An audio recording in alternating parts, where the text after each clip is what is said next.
Shalom Bapak Ibu, saudara-saudara. Saya senang bisa lagi ketemu dengan Bapak dan Ibu lewat Zoom ini, bukan Zoom, lewat YouTube ini. Dan kita bisa bersama-sama melihat dan belajar dari kitab Keluaran. Dalam seri eksposisi ini, kita akan belajar dari Keluaran pasal 9. Mari kita berdoa sebelumnya. Bapa kami bersyukur karena ada kesempatan lagi untuk belajar dari firman Tuhan. Firman Tuhan ini benar, kebenaran, dan lampu untuk kaki kami. Tolong kami untuk menerapkan. Saya minta Roh Kudus untuk menguatkan hamba-Mu supaya firman Tuhan boleh disampaikan dengan jelas. Dan kami semua bisa dengar dengan hati yang terbuka. Kami berdoa dalam nama Yesus Kristus. Amin. Bapak Ibu, pada bulan Maret dan April tahun ini, saya dan istri saya Ibu Laura sering sekali naik pesawat. Karena kami harus mengunjungi teman-teman misi di beberapa pulau di Indonesia. Dan setiap kali mau naik pesawat, hanya satu gerbang boleh dipakai. Satu gerbang aja, satu pintu untuk pesawat itu. Itu sama untuk semua orang. Baik orang kaya maupun kurang mampu, baik orang bisnis maupun orang petani, baik orang berpendidikan maupun orang yang kurang berpendidikan, baik orang VIP maupun orang biasa. Semua harus wajib naik pesawat dari satu gerbang, satu pintu yang sama. Tidak ada perkecualian. Pilot pun harus naik pesawat itu lewat satu pintu atau satu gerbang. Sama dalam keselamatan kita. Hanya ada satu pintu. Siapa itu? Yesus Kristus. Jika kita mau masuk surga, hanya satu pintu saja. Yesus Kristus. Tidak ada pilihan lain. Yesaya pasal 43 ayat 11 mengatakan, Akulah Tuhan, dan tidak ada juru selamat selain daripadaku. Hanya Allah kita mampu menyelamatkan. Dia membuktikan ini dengan salib Yesus Kristus.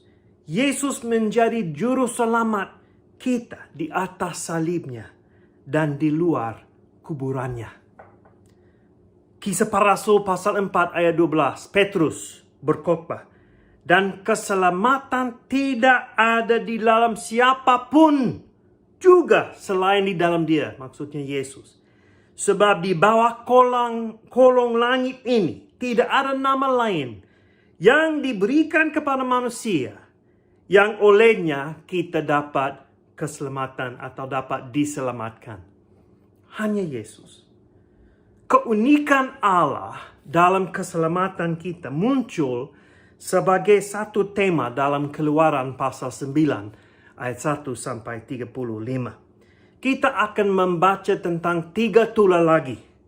Dan 3 tula ini yang semakin parah membuktikan kesia-siaan dewa-dewi orang Mesir untuk menyelamatkan orang, untuk membantu mereka.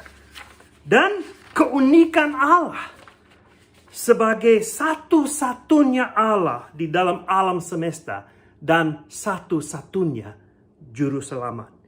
Inilah tema untuk khotbah ini, yaitu keunikan Allah dalam alam semesta. Keunikan Allah kita dalam alam semesta. Dialah sang pencipta. Dialah sang juru selamat. Mari kita melihat teks ini dalam Keluaran pasal 9 dan belajar dari prinsip-prinsip yang muncul tentang karakter dan kedaulatan Allah. Keluaran pasal 9 Saya akan membaca. Kalau Bapak Ibu punya Alkitab yang ditulis seperti ini, buku, tolong ikut saya. Kalau dalam HP, ikut juga. Keluaran pasal 9 ayat 1.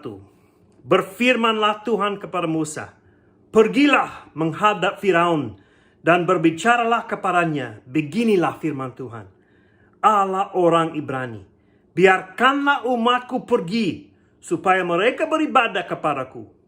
Sebab jika engkau menolak membiarkan mereka pergi dan masih menahan mereka, maka ternakmu yang ada di padang, kuda, keledai, unta, lembu sapi, dan kambing domba akan kena tulah Tuhan, yakni kena penyakit sampar yang dahsyat.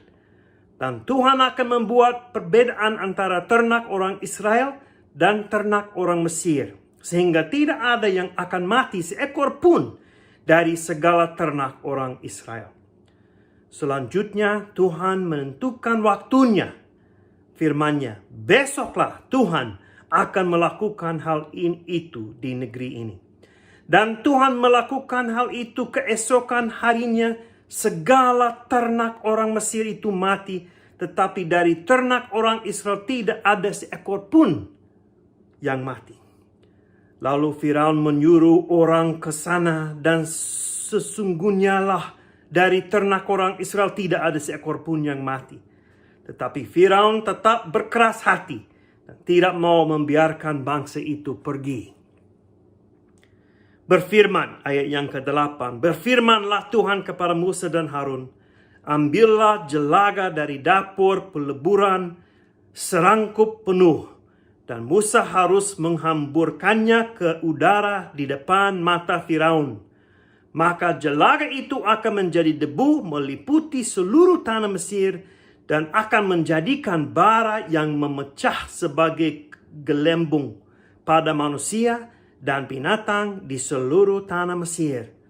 Lalu mereka mengambil jelaga dari dapur peleburan dan berdiri di depan Firaun. Kemudian Musa menghamburkannya ke udara, maka terjadilah bara yang memecah sebagai gelembung pada manusia dan binatang. Sehingga ahli-ahli itu tidak dapat tetap berdiri di depan Musa karena bara-bara itu. Sebab ahli-ahli itu pun juga kena bara sama seperti semua orang Mesir. Tetapi Tuhan mengeraskan hati Firaun sehingga ia tidak mendengarkan mereka seperti yang telah difirmankan Tuhan kepada Musa. Ayat yang ke-13. Berfirmanlah Tuhan kepada Musa, bangunlah pagi-pagi dan berdirilah menantikan Firaun dan katakan kepadanya, beginilah firman Tuhan, Allah orang Ibrani, biarkanlah umatku pergi supaya mereka beribadah kepadaku. Sebab sekali ini aku akan melepaskan segala tulahku terhadap engkau sendiri, terhadap pegawai-pegawaimu dan terhadap rakyatmu, dengan maksud supaya engkau mengetahui bahwa tidak ada yang seperti aku di seluruh bumi. Saya akan mengulangi ayat itu. Dengan maksud supaya engkau mengetahui bahwa tidak ada yang seperti aku di seluruh bumi. Bukankah sudah lama aku dapat mengacungkan tanganku untuk membunuh engkau dan rakyatmu dengan penyakit sampar sehingga engkau terhapus dari atas bumi? Akan tetapi inilah sebabnya aku membiarkan engkau hidup, yakni supaya memperlihatkan kepadamu kekuatanku dan supaya namaku dimasyhurkan di seluruh bumi. Engkau masih selalu menghalangi umatku sehingga engkau tidak membiarkan mereka pergi. Sesungguhnya besok kira-kira waktu ini aku akan menurunkan hujan es yang sangat dahsyat seperti yang belum pernah terjadi di Mesir sejak Mesir dijadikan sampai sekarang ini. Oleh sebab itu, ternakmu dan segala yang kau punyai di padang suruhlah dibawa ke tempat yang aman. Semua dan orang dan segala hewan yang ada di padang dan tidak pulang berkumpul ke rumah akan ditimpa oleh hujan es itu sehingga mati.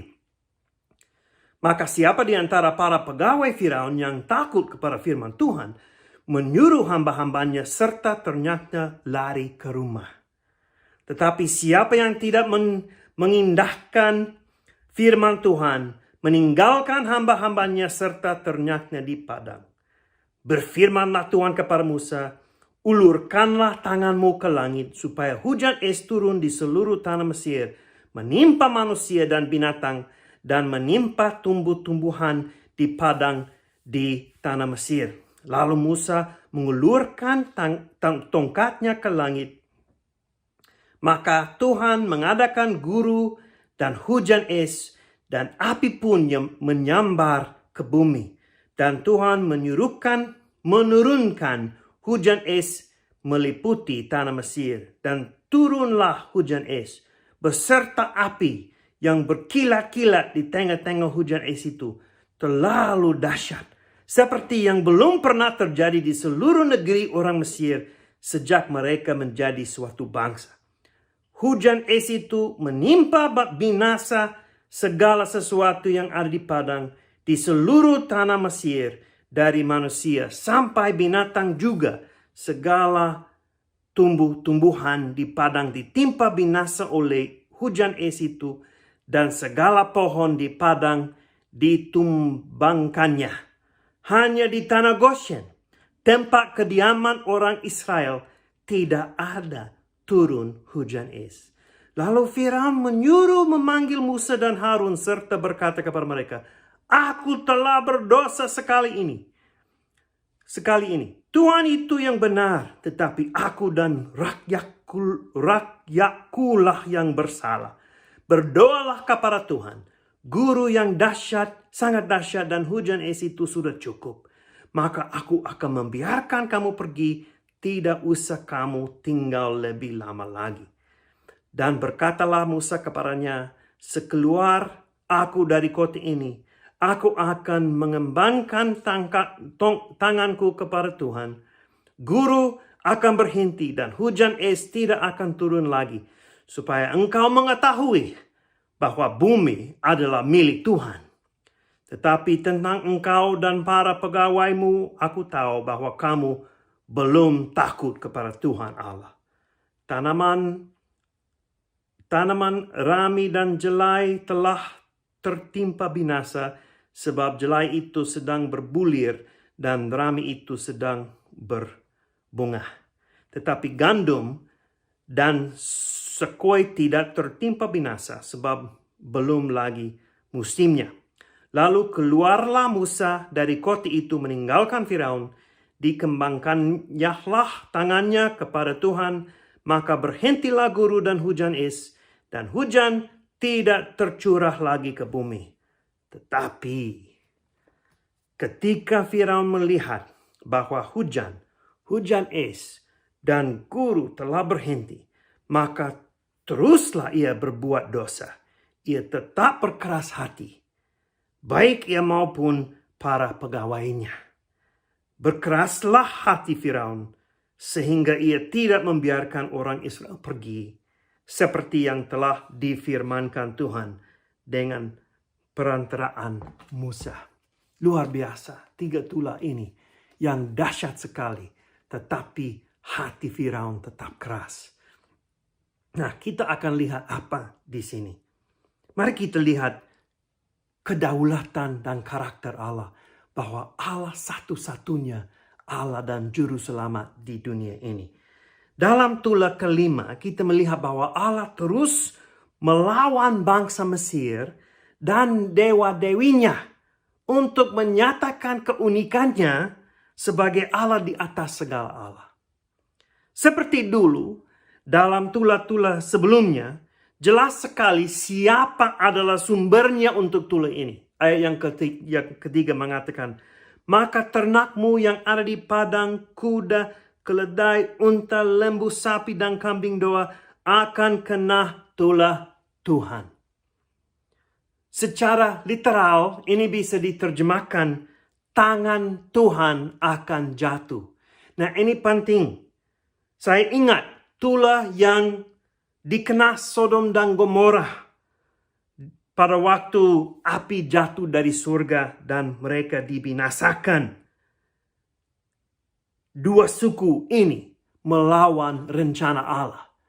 Suku Mesir melawan rencana Allah dan mereka kena tulah seperti itu. Kita ingat pasal 8 ayat 19 mengatakan inilah tangan Allah. Nah, ingat secara literal itu bisa diterjemahkan ini jari Allah. Dalam pasal 9 kita lihat ini tangan Allah. Tulah-tulah ini semakin parah. Ini yang Musa mau menjelaskan lewat tulisan Keluaran. Kita juga bisa melihat dalam tulah ini seperti tulah keempat. Tulah ini membedakan antara ternak yang punya orang Mesir dan ternak yang punya orang Israel, orang Ibrani. Perbedaan ini mengingatkan kita tentang perbedaan orang benar dan orang jahat di dalam kitab Wahyu. Orang yang setia kepada Yesus diamankan dari tulah-tulah oleh karena mereka ditandai oleh meterai Allah, yaitu dari Yesus Kristus. Tetapi yang penting di sini, Allah membedakan antara siapa dimiliknya dan siapa tidak. Siapa umatnya, siapa tidak. Siapa percaya kepada Allah, siapa tidak. Tuhan juga menentukan waktunya, ayat yang kelima, supaya tidak ada keraguan bahwa tulah ini dikirim oleh Allah Israel. Dan Fir'aun diberikan waktu untuk memikirkan tentang hal itu. Segala ternak orang Mesir itu mati. Tapi dari ternak orang Israel tidak ada seekor pun yang mati. Nah, mungkin ada orang kritis yang bilang, oh bagaimana masih ada ternak dalam tulah berikutnya. Sebenarnya firman Tuhan tidak benar, tetapi ini kebodohan terhadap penafsiran karena cara bahasa Ibrani mereka mengatakan semua itu hiperbola untuk banyak sekali. Ini biasa untuk bahasa Ibrani, berarti banyak sekali. Seperti seorang anak yang bilang, oh saya makan 1 ton nasi goreng. Pasti dia tidak makan 1 ton. Tetapi dia makan banyak. Nah, ini satu cara bahasa Ibrani untuk mengatakan bahwa banyak sekali. Kita lihat sisanya akan kena tulah nanti. Tapi yang menarik di sini dan berkaitan dengan tema kita adalah Dewi Mesir Hathor. Hathor namanya. Hathor adalah dewi yang sering digambarkan dengan seekor sapi. Salah satu dewi lain yang dikalahkan oleh Allah Israel yang unik di alam semesta. Tidak ada dewa-dewi yang bisa melawan hukuman dari Allah. Tulah yang keenam adalah tulah bara. Musa dan Harun disuruh untuk mengambil jelaga dari dapur peleburan dan menghamburkannya ke udara di depan mata Firaun. Tidak ada trik atau magis, hanya satu hal yang visual, seperti suatu perumpamaan tentang apa yang akan diberikan oleh Tuhan, bara yang memecah sebagai gelombang. Cara ini akan mengingatkan Firaun dan pegawai-pegawainya tentang batu bara yang dibakar dalam peleburan di Mesir. Orang Israel sebagai budak-budak. Hukuman ini sesuai dengan tindakan yang jahat itu. Ahli-ahli Mesir kena bara-bara ini juga dan tidak mampu lagi melawan Musa dan Harun atau meniru tulah-tulah ini. Memang mereka tidak bisa berdiri di depan Musa karena bara-bara ini. Mereka dikalahkan. Pengantara untuk Fir'aun dikeluarkan.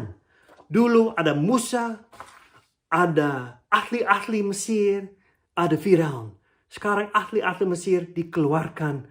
Sekarang Musa, Fir'aun. Allah dan Firaun. Allah Musa mewakili Allah kepada Firaun. Jadi banyak kebahayaan, banyak bahaya yang akan dihadapi Firaun langsung. Seperti sebuah simbol yang semakin ketat pada lehernya. Dalam ayat 12 ke-12 kita melihat satu contoh lagi tentang kedaulatan Allah dan tanggung jawab manusia. Tuhan mengeraskan hati Firaun sehingga ia tidak mendengarkan mereka. Seperti yang telah difirmankan Tuhan kepada Musa. Allah mengeraskan hati Firaun untuk tujuannya yang lebih tinggi. Untuk menyatakan keunikannya kepada seluruh dunia. Tapi juga kita tahu bahwa Firaun mengeraskan hatinya sendiri. Ada tanggung jawab Firaun dan kedaulatan Allah berjalan bersama-sama. Itulah yang ketujuh, ayat 13 sampai 35. Tujuan lebih tinggi lagi. Suatu tema yang sering muncul dalam tula-tula kepada orang Mesir ini. Muncul lagi dalam ayat yang ke-14. Dengan maksud supaya engkau mengetahui bahwa tidak ada yang seperti aku di seluruh bumi. Dan ini menjadi tema khotbah ini. Tidak ada Allah seperti Allah kita. Betul? Apakah kita percaya itu? Tidak ada keselamatan selain dari Allah kita. Semua dewa-dewi di seluruh bumi ini tidak bisa dibandingkan dengan Allah. Pertanyaan saya, kenapa kita sering pergi ke Allah huruf kecil itu untuk membantu kita? Kita sudah punya Allah yang luar biasa. Kita sudah punya Allah yang unik, satu-satunya di alam semesta. Tidak ada sumber pertolongan lagi. Tidak ada sumber keselamatan lagi. Kita lihat ayat 15 dan 16. Allah dapat menghapus Firaun dan Mesir seperti itu. Tetapi inilah sebabnya aku membiarkan engkau hidup. Yakni supaya memperlihatkan kepadamu kekuatanku. Dan supaya namaku dimasyurkan di seluruh bumi. Kadang-kadang Bapak Ibu, saudara-saudara, kita tidak bisa mengerti kenapa Allah buat ini atau buat itu. Tetapi biasanya itu untuk memuliakan namanya. Meninggikan namanya. Supaya nama Allah dimasyurkan di seluruh bumi. Tula-tula menjadi semakin parah. Ayat yang 14. Sekali ini aku akan melepaskan segala tulaku terhadap engkau sendiri. Tidak ada pengantara lagi. Mesir akan mengalami hukuman Allah yang semakin parah. Dan mereka akan menderita semakin serius. Kita melihat dosa Firaun yang dasar dalam ayat yang ke-17. Engkau masih selalu mengalami umatku. Firaun meninggikan diri sendiri untuk melawan umat Allah. Inilah kesombongan dan pemberhalaan. Dia memperbalahan. Saya tidak tahu kalau itu ada kata. Dia buat berhal tentang diri sendiri. Dari diri sendiri. Dia kira dia adalah Allah. Tetapi dia akan dikalahkan oleh Tuhan kita. Tula ini, es batu akan dikena manusia, ternak dan tanah. Ternak yang masih hidup setelah tula kelima harus dibawa ke tempat yang aman. Ada orang Mesir yang akhirnya mulai mendengarkan firman Allah dari Musa dan mereka mengamankan ternak mereka. Ayat yang 20, mereka takut kepada firman Tuhan. Kita belajar dari contoh ini bahwa sebagian kabar baik adalah peringatan. Sebab sebagian kabar baik yang kita sampaikan itu peringatan. Kita menyampaikan kabar baik dan mendorong orang lain bertobat. Orang lain yang mendengarkan akan diselamatkan. yang lain, yaitu yang menolak kabar baik itu dan tidak mendengarkan, akan mengalami hukuman. Hukuman ini bukan saja terhadap orang Mesir. Ada dewa Set di Mesir, namanya Set, yang menyatakan diri sebagai Allah angin dan badai. Jadi di sini kita melihat Allah Israel menyatakan diri sebagai Allah di atas segala badai dan angin, dan di atas segala tanah dan dewa-dewi lain. Allah kita berada dalam guru dan petir. Sekali lagi ada perbedaan antara tanah orang Israel dan tanah orang Ibrani. Tanah orang Ibrani tidak kena es batu pun. Dan Firaun mengaku bahwa tulah ini berasal dari tangan Allah. Ayat yang 28. Berdoalah kepada Tuhan. Guru yang sangat dahsyat dan hujan es itu sudah cukup. Tetapi dia tetap keras. Dan dalam ayat yang ke-29 kita membaca lagi tujuan yang utama. Supaya engkau mengetahui bahwa bumi adalah milik Tuhan. Allah kita adalah Allah yang unik. Satu-satunya Allah di alam semesta dan satu-satunya juru selamat. Dalam kehidupan kita, saudara-saudari, apakah kebenaran ini diterapkan? Bahwa Allah satu-satunya juru selamat. Adakah berhala lain yang melawan tempat Allah atau mengganti tempat Allah di dalam hati kita? Apakah ada berhala lain? Baik uang, baik posisi, prestasi, maupun pelayanan, maupun keinginan kita sendiri untuk buat ini, buat itu, di luar kehendak Tuhan.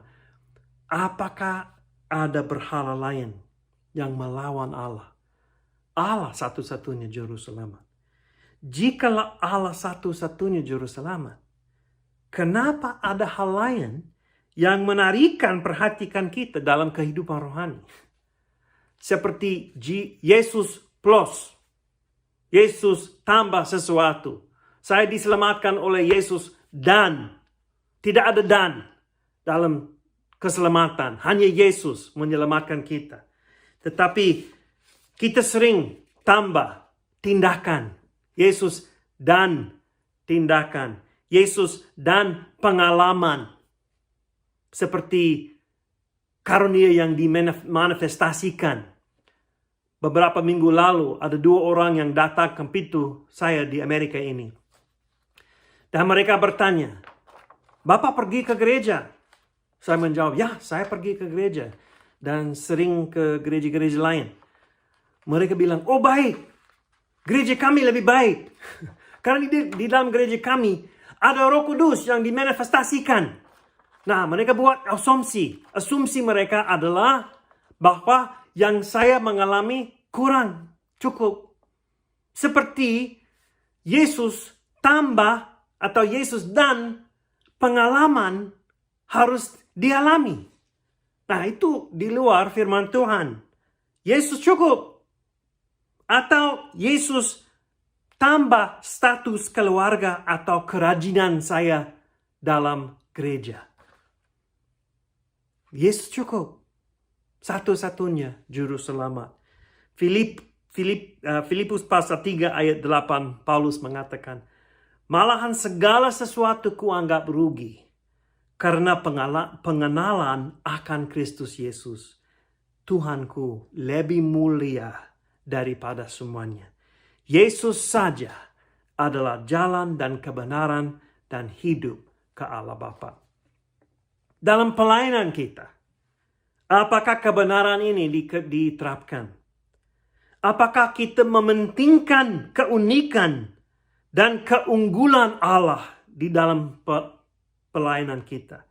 Apakah kita menjelaskan keunikan Allah sebagai satu-satunya juru selamat dalam khotbah, dalam pengajaran, dalam les, dalam apa saja, dalam kehidupan, supaya anggota jemaat bisa lihat ya memang Allah satu-satunya. Kita mengingat bahwa tula-tula dinyatakan supaya Firaun dan orang-orang Mesir mengetahui bahwa tidak ada seperti ada Allah di seluruh bumi. Kebenaran ini tetap benar sampai masa kini dan tetap relevan. Mari kita mengenal Allah ini lebih dekat dalam kehidupan kita dan dalam pelayanan kita. Mari kita menerapkan kebenaran ini.